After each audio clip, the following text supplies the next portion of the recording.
President Obama's birth certificate as released by the White House in April of 2011 on the official White House website, as we suspect it is a fraudulent document. I've been puzzled at the degree to which this thing just kept on going.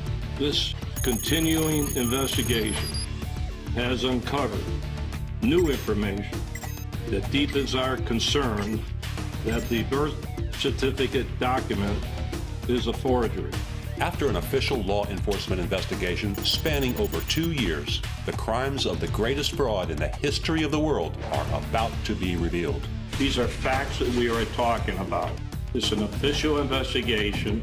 In 2007, MSNBC's Chris Matthews reported Obama was born in Indonesia and has an Islamic background. Then, along with the rest of the media, Matthews began mocking those seeking the truth about Obama's life narrative as birthers, including Sheriff Arpaio and his investigation.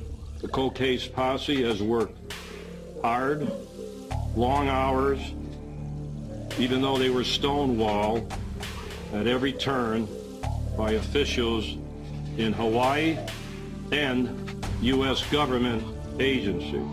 Governor Amazon, he's inconsistent in his statements. If he couldn't find him, how did it miraculously appear? The original investigation into the authenticity of Barack Obama's birth certificate has now expanded to include a second criminal investigation with resources from the Maricopa County's Sheriff's Office. Where's Obama's Birth Certificate has compiled a sheriff's kit and distributed one to every member of Congress. You can get yours at where'sobamasbirthcertificate.com. When you come to the Congress of the United States, there are 435 of us. We're nothing more than a slice of America.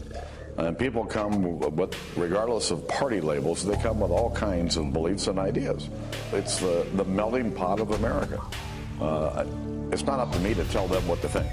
Do you solemnly swear or affirm that you will support and defend the Constitution of the United States against all enemies, foreign and domestic? I do. And I just found out today that the Speaker of the House is the one that told them that no one is going to entertain this at this point in time. Congress is lying to the American people and refuse to uphold their oath to the Constitution. We the people, the sovereign authority of these United States, are watching the foundations of our republic be dismantled right before our eyes. From the trampling of our God-given unalienable rights to the encroachments of a government that no longer recognizes the will of the people and the national media unabashedly intent on subverting the Constitution. The media has demeaned this investigation at every turn as silly and wasteful. He's never done anything wrong in his life, legally, ethically, whatever. This president and his administration, in my view, represent the greatest set of lawbreakers that have run the federal government in our lifetimes. The fact is, President Obama and his appointees have ignored federal laws, they've ignored binding rulings of federal courts, and they've ignored the limits on their power mandated by the Constitution. I will never hide the truth because it's uncomfortable. I will deal with Congress and the courts as co-equal branches of government. I will tell the American people what I know and don't know, and when I release something publicly or keep something secret, I will tell you why. We looked into the President's Selective Service form. We believe that that form is fraudulent. What kind of leader would send a decorated war hero to prison and spend millions of dollars in legal fees to prevent the release of his original birth certificate? My oath of office is to the Constitution, and I believe we need truth on this matter. The truth about this PDF, this birth certificate, is you can't bring it into a court of law. The truth is it cannot survive judicial scrutiny on any level. We don't think there is a birth certificate out of Honolulu. We don't think he's a natural-born citizen under the Constitution. And so from Terry Lakin's standpoint, he's not eligible as Commander-in-Chief to issue any orders.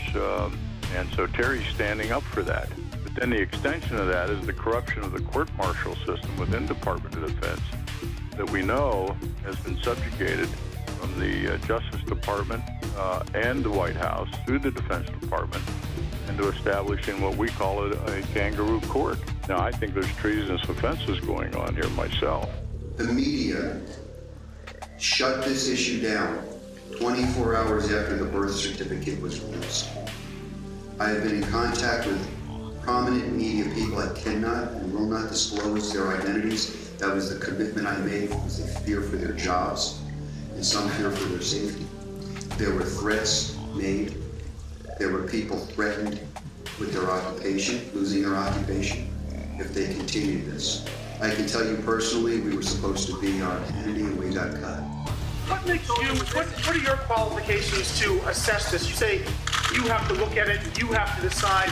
What gives you the authority? We have to look at it. A lot of people have to look at it. Experts will look at it. Our work has been checked off and verified by a certified forensic document examiner who's testified in numerous trials as an expert. And at the end of his report, a 40-page report, he says in 20 years of seeing all kinds of documents, he has never seen anything so seriously flawed that in his opinion, this birth certificate is a complete fabrication. With complete contempt for the journalistic code of ethics, the mainstream media is wholly complicit in failing to vet Obama. By ignoring the daily torrent of obfuscation and abject falsehoods by Obama, they have provided the smokescreen necessary for Obama to veil the truth from the American electorate, forcing the United States into a constitutional crisis with immeasurable national security implications. Additionally, it gave cover for Congress to totally ignore all demands for redress from their constituents and the confidence to brazenly obstruct justice with impunity. The fact that the national news media has willfully committed fraud by broadcasting deceptive reports about a known fraudulent birth certificate forever implicates them as part of a treasonous cover-up, allowing a candidate with known aliases to usurp the United States presidency and command of the armed forces during a time of war. This perilous breach of public trust is nothing short of an attack on the heart and soul of this republic. That's a felony. If any of you went and tried to make a birth certificate, that's a felony. If any of you took that birth certificate and tried to pass it off for gain, that's a felony. If you took that birth certificate, you created it, and you put it on the White House website, that's a felony. I don't know, how many more felonies do we need? What happened to the rule of law in this country?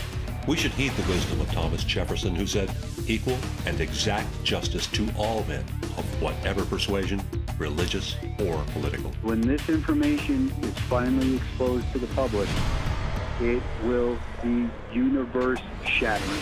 Stay tuned for the universe-shattering criminal evidence soon to be released by Sheriff Arpaio and lead investigator of the Maricopa County Cold Case Posse, Mike Zullo.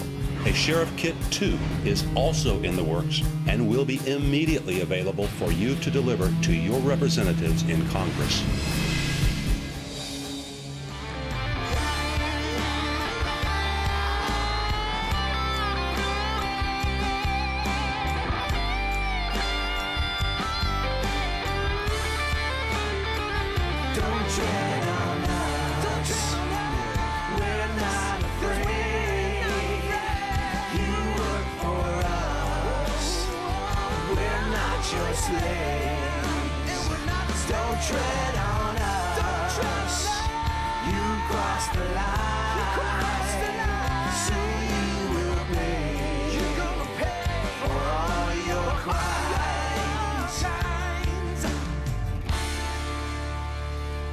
Tread